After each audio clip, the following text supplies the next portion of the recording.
So over here by default, you can see that all of the pictures that I have in this particular collection are here in my book layout. But what I can actually do right here is I can go around over here onto the auto layout section right here, and then go ahead and clear out the layout as well. So what I can do is I can go ahead and bring in the books I want right here. I mean, bring in the images that I want right here, just like this.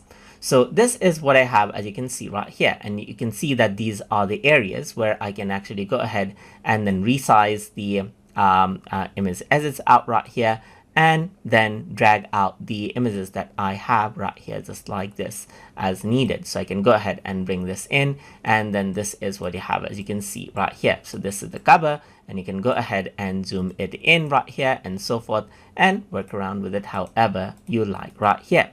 So this is what you have, as you can see, and this is the background color, and you can go ahead and, let's say for example, go for white and so forth, or you can go for black or darker gray to get the look how you want. So this is what you have. So this is the multi-page view, and here you can see that I have different views right here, just like this, as you can see.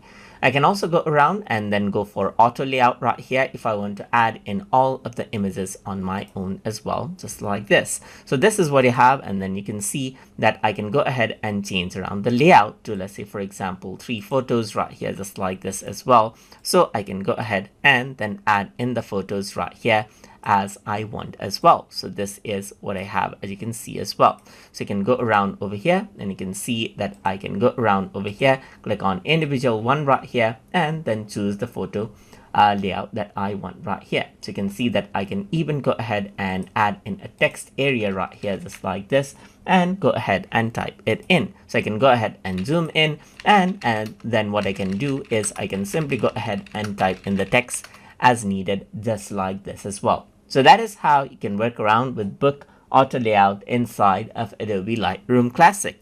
So I hope you guys learned something as always. And as always, please like, comment, share, and subscribe.